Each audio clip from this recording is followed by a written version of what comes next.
Students, आज का जो वीडियो है वो थियरी ऑफ फ्रिंजेस के बारे में।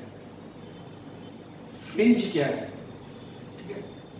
आपको इसके लिए इसके पहले का वीडियो देखना जरूरी है, जिसमें मैंने यंग्स डबल स्लिट एक्सपेरिमेंट अच्छे से समझाया है। कोहेरेंट और इनकोहेरेंट फोर्सेस भी हमने उसमें अच्छे से समझे और देखा कि किस तरह से फ्रिंजेस बनते हैं।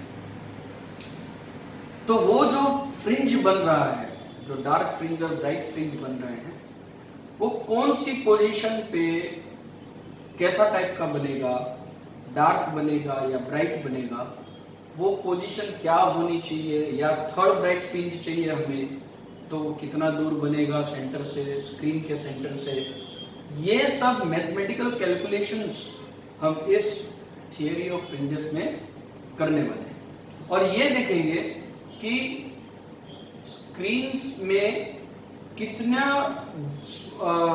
स्लिट्स के बीच में कितना डिस्टेंस रखें, स्लिट और स्क्रीन्स के बीच में कितना डिस्टेंस रखें, तो किस तरह से कंस्ट्रक्टिव और डिस्ट्रक्टिव इंटरफेरेंस में चेंजेस आ सकते हैं या उनकी क्या कंडीशंस हैं, वो भी हम इसमें देखने वाले हैं। इसके पहले मैंने एक स्केलेटल स्ट्रक्चर ड्रॉ किया, एक 2 डायमेंशनल स्ट्रक्चर ड्रॉ किया है। मैं पहले हम डायग्राम अच्छे से समझ लेते हैं, फिर हम आगे समझेंगे। एक प्राइमरी सोर्स हमने लिया है S, और वो प्राइमरी सोर्स में से लाइट जो है वो एमिट होगी हर डायरेक्शन में। उसके आगे मैंने 2 स्लिट्स रख दी हैं, विंडो बहुत ही पतली स्लिट्स होती हैं, S1 और S2। और उन S1 और S2 के बीच, ये जो दोनों स्लिट हैं S1 और S2, इन दोनों के बीच का गैप डिस्टेंस है स्मॉल d, उससे स्मॉल d से रिप्रेजेंट किया गया है। कैपिटल D डिस्टेंस दूर एक स्क्रीन रखी गई है स्लिट से कैपिटल D जितना डिस्टेंस लेकर हमने एक स्क्रीन ली है। ये जो है वो स्क्रीन है, ठीक है। जो सोर्स है वो इस तरह से रखा गया है कि S से S1 का डिस्टेंस और S से S2 का डिस्टेंस सेम रहे, ताकि वो बीचों बीच में रहे। तो उस S से, जो मेन सोर्स है, हमने एक सेंटर पॉइंट स्क्रीन का डिसाइड किया है कि वो S पॉइंट से स्ट्रेट, स्क्रीन का एक पॉइंट हमने लिया है हमारे रेफरेंस के लिए, जिसको हम नाम दिए हैं O, ठीक है। वैसा ही एक रेफरेंस पॉइंट लिया है S1 से स्ट्रेट स्क्रीन पर A और S2 से स्क्रीन पर B पॉइंट, ठीक है। तो अगर ये डिस्टेंस D है तो ये डिस्टेंस कितना हो जाता है A और O के बीच में, D/2, और A, O और B के बीच का डिस्टेंस कितना हो जाएगा, D/2। स्क्रीन के सेंटर से, जो हमारा सेंटर रेफरेंस पॉइंट है O, इस सेंटर रेफरेंस पॉइंट से पॉइंट P, एक हमने कोई भी एक आर्बिट्री पॉइंट लिया है पॉइंट P, और उस पॉइंट P पे हमें फाइंड करना है कि कंस्ट्रक्टिव इंटरफेरेंस होगा या डिस्ट्रक्टिव इंटरफेरेंस होगा, या क्या कंडीशन से हमें वहां कंस्ट्रक्टिव या डिस्ट्रक्टिव इंटरफेरेंस मिल सकता है, या क्या एडजस्ट करेंगे, या क्या चेंज कर सकते हैं कि हमें वहां ब्राइट फ्रिंज मिले, या क्या चेंज करें तो हमें वहां डार्क फ्रिंज मिले। इन शॉर्ट, हम इससे ये भी पता लगा सकते हैं कि O point, O reference point से y डिस्टेंस दूर कंस्ट्रक्टिव इंटरफेरेंस होगा, यानी कि ब्राइट फ्रिंज मिलेगी, या डिस्ट्रक्टिव इंटरफेरेंस होगा, डार्क फ्रिंज मिलेगी। ये मैथमेटिकल कैलकुलेशंस बहुत इंपॉर्टेंट होते हैं, क्योंकि फिजिक्स में आप हर बार प्रैक्टिकली उसको फाइंड नहीं कर। मुझे अगर एक बॉल यहां से वहां फेंकना है, ठीक है, तो मैं प्रैक्टिकली नहीं करूंगा।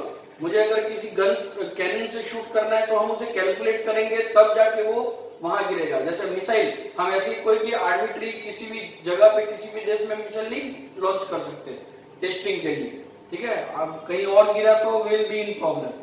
तो सबसे पहले मैथमेटिकल कैलकुलेशंस किए जाते हैं कि ये यहाँ इतना होगा, ग्रेविटी इस तरह से लगेगी, एयर रेजिस्टेंस इतना होगा, तब ये मिसाइल इतना दूर जाके गिरेगी। तो यहाँ पे भी हमने वही करना है, ठीक है। ये देखना है कि O पॉइंट से कितना दूर ब्राइट फ्रिंज बन रहा है या डार्क फ्रिंज बन रहा है, ठीक है। इसके लिए हमारे पास कंस्ट्रक्टिव और डिस्ट्रक्टिव इंटरफेरेंस के लिए हमारे पास एक कंडीशन थी, अगर आप याद करें तो, और वो कंडीशन थी पाथ डिफरेंस की। कंस्ट्रक्टिव इंटरफेरेंस के लिए जो पाथ डिफरेंस था, मैं यहाँ पे छोटा सा आपके रेफरेंस के लिए नोट डाउन कर लेता हूं, कंस्ट्रक्टिव और डिस्ट्रक्टिव। ये हमने सुपरपोजिशन प्रिंसिपल में के बाद मैंने एक वीडियो अपलोड किया था जिसका टॉपिक है सिर्फ इंटरफेरेंस। उसमें मैंने एक्सप्लेन किया था कि कंस्ट्रक्टिव इंटरफेरेंस का पाथ डिफरेंस और डिस्ट्रक्टिव का पाथ डिफरेंस कितना होता है। यहाँ पे होता है n लेमडा और यहाँ होता है 2n plus 1 lambda by 2, 2n minus 1, क्योंकि एक्चुअली 2n माइनस 1 और 2n प्लस 1 आप दोनों ले सकते हैं। कुछ बुक्स में इसे 2n माइनस 1 लिया गया है, कुछ बुक्स में इसे 2n प्लस 1 लिया गया है। जब आप प्लस लेते हैं प्लस 1 तो 0 से स्टार्ट करेंगे n की वैल्यू होल नंबर से, और अगर आप n 2n माइनस 1 लेते हैं तो n की वैल्यू आप 1 से स्टार्ट करेंगे नेचुरल नंबर से। दोनों ही सही है, उसमें कोई फर्क नहीं पड़ता। अब हम देखते हैं कि पॉइंट P में कंस्ट्रक्टिव और डिस्ट्रक्टिव इंटरफेरेंस होगा तो उसको हम कैसे कैलकुलेट कर सकते हैं। तो हमारे पास कंस्ट्रक्टिव और डिस्ट्रक्टिव इंटरफेरेंस के लिए पाथ डिफरेंस है, तो हम क्या करेंगे, S1P से और S2P का जो पाथ डिफरेंस होगा, क्योंकि यहां से जो यहाँ पे जो वेव मिलेगी और यहाँ S2 से P में जो डिस्टर्बेंस मिलेगा उसका अगर हम पाथ डिफरेंस ढूंढ लें और वो पाथ डिफरेंस अगर n लेमडा या 2n माइनस 1 लेमडा बाई 2 के फॉर्म में रहा तो हम बता सकते हैं कि कंस्ट्रक्टिव इंटरफेरेंस होगा या डिस्ट्रक्टिव इंटरफेरेंस होगा पॉइंट P पे। तो हमारा सबसे पहला काम ये हुआ कि S1P और S2P के बीच का पाथ डिफरेंस ढूंढ ले, यानी कि हमें ढूंढना है S2P माइनस S1P। एक्चुअली यहां पे आप डायग्राम से ही देख सकते हो कि S2P बड़ा है, S1P छोटा है। सेम ऐसा ही पॉइंट P जो ऊपर है उतना ही y डिस्टेंस पे पॉइंट नीचे भी होगा, ठीक है।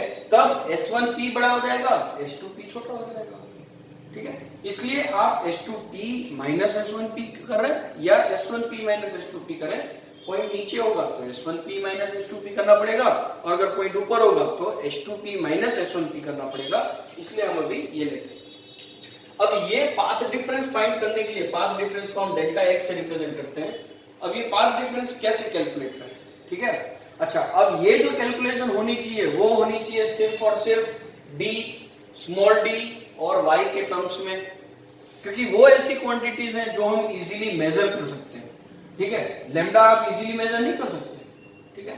आपको पता हो, मालूमात हो सकती है आपको कि हाँ ये लाइट है तो इसकी वेवलेंथ, लेकिन वो सिंपल कैलकुलेशंस नहीं है उसके हमारे पास। सो हम कैपिटल D, स्मॉल d और y के टर्म्स में कैसे भी करके पाथ डिफरेंस को डिराइव करने की कोशिश करते हैं। वो अगर n लेमडा के फॉर्म में रहा या 2n माइनस 1 लेमडा बाई 2 के फॉर्म में रहा तो हम कंस्ट्रक्टिव और डिस्ट्रक्टिव का चयन कर लेंगे, ठीक है।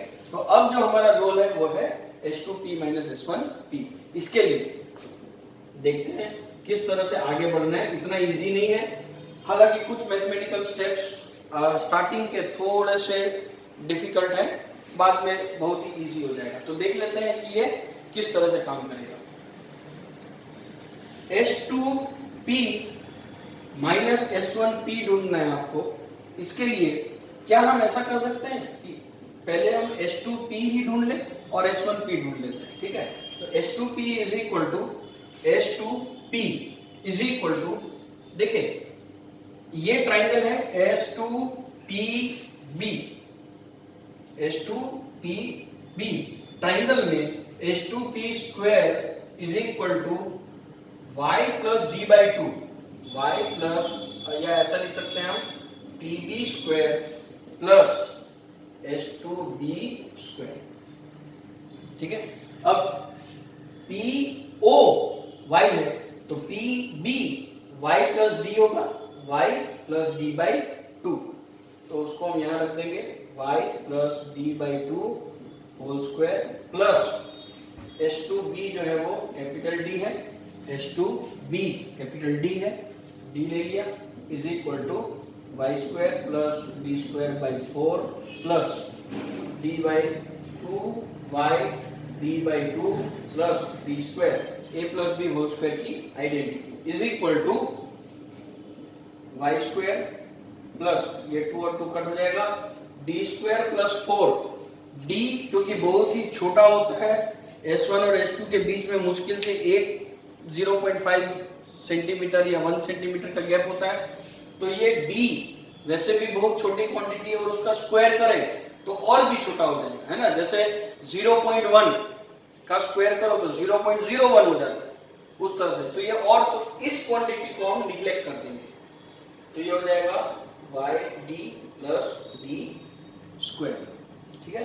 इसको आप कर दीजिए नंबर 1। वैसे ही S1P ढूंढ लेते हैं, S1P square is equal to, अब हम S1P A ट्रायंगल ले लेंगे, तो S1P square is equal to PA plus PA square plus S1P whole square, इस तरह से लिख सकते हैं। इसको अलग करते हैं, इज इक्वल टू PA जो है वो देखिए P से O Y है और OA D/2 है, तो PA y minus D/2, y minus D/2 whole square plus D square, capital D square.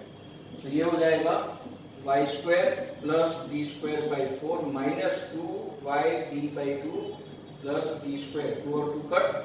फिर से ये क्वांटिटी बहुत छोटी है इसलिए निग्लेक्ट हो जाएगी, तो हम यहाँ लिख सकते हैं y square minus YD plus D square, ठीक है। अब हमें फाइंड क्या करना था, S2P माइनस S1P।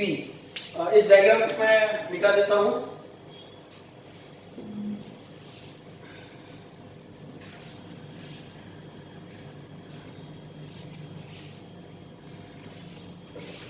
बढ़ते हैं आगे, S2P minus S1P square is equal to S2P plus S1P into S2P minus S1P। अब ये जो है वो हो जाएगा आपका y square plus YD plus D square minus y square, minus का हो जाएगा प्लस, क्योंकि आगे माइनस है, YD minus D square is equal to S2P plus S1P into S2P minus S1P। D square y square cancel, 2YD is equal to, अब देखो ये जो S2P प्लस S1P है इसको लिया गया है 2D, क्योंकि ये जो डायग्राम था इस तरह से, ये स्क्रीन का ये P, ये S1 और ये S2, तो ये है स्मॉल कैपिटल D, ये भी कैपिटल D है। तो ये जो डिस्टेंसेस होते हैं वो बहुत बड़े नहीं होते, छोटे होते हैं, है ना। तो आप ऐसा कह सकते हो कि ये 4 है और ये 6 है और ये 5 है, तो ये कह सकते हैं कि इन दोनों का अगर हम सम करें तो 5 प्लस 5 आपको क्या मिल जाएगा, 10 मिल जाएगा, और 6 प्लस 4 भी 10 होता है। ऐसा आप एज्यूम कर सकते हो, क्योंकि ये डिस्टेंसेस बहुत छोटे होते हैं, इसलिए अप्रोक्सीमेट S2P प्लस S1P को लिया गया है 2D, तो ये हो जाएगा 2D into S2P minus S1P। So S2P minus S1P is equal to YD upon capital D, 2 और 2 कट हो जाएगा। सो डेल्टा x जो पाथ डिफरेंस था हमारे लिए, उसकी फॉर्मूला आई y capital D by small d by capital D। Sorry, तो ये जो पाथ डिफरेंस आया हमारे पास वो कौन से फॉर्म में है, y स्मॉल d और कैपिटल D के फॉर्म में।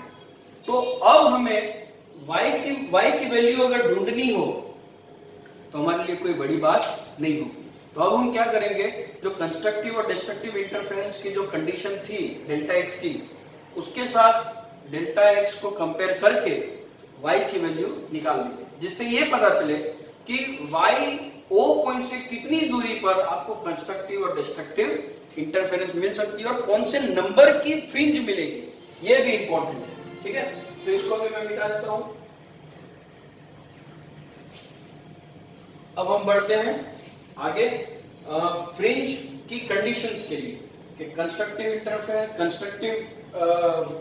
इंटरफेरेंस होगा, यानी कि ब्राइट फ्रिंज मिलेगी या डार्क फ्रिंज मिलेगी। तो कंस्ट्रक्टिव इंटरफेरेंस के लिए कंडीशन क्या थी, delta x is equal to n lambda. Therefore तो n लैम्डा क्या मिला आपको, सॉरी डेल्टा x क्या मिला, y capital small d by capital D is equal to n lambda. So y is equal to n lambda capital D by small d। इस तरह से destructive interference आपको मिलेगा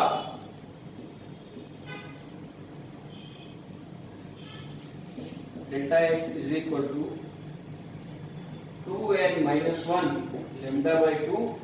तो ये हो जाएगा y small d by capital D is equal to 2n minus 1 lambda by 2। Therefore y is equal to 2n minus 1 lambda capital D by small d into 2। तो ये हो गया आपकी थियरी ऑफ फ्रिंज। अब जब आपके पास स्मॉल d की value, capital D की वैल्यू और लैम्डा हो, तो आप ये पता लगा सकते हैं कि कौन से नंबर की फ्रिंज कितने दूर बनेगी। मान लीजिए मुझे ऐसा फाइंड करना है कि तीसरे नंबर की constructive bright fringe O point से कितना दूर बनेगी, तो आपके पास lambda capital D small d हो तो n की वैल्यू 3 लेकर आप y ढूंढ सकते हैं। अगर डार्क फ्रिंज बोला है तो आपको ये फॉर्मूला यूज करनी पड़ेगी। ठीक है, मैं यहाँ लिख देता हूँ आप लोगों के लिए, यहाँ पे ब्राइट फ्रिंज, यहाँ पे डार्क फ्रिंज। ठीक है, hope you like this video. If you like it, please do share it, subscribe the channel and share with your friends. Thank you.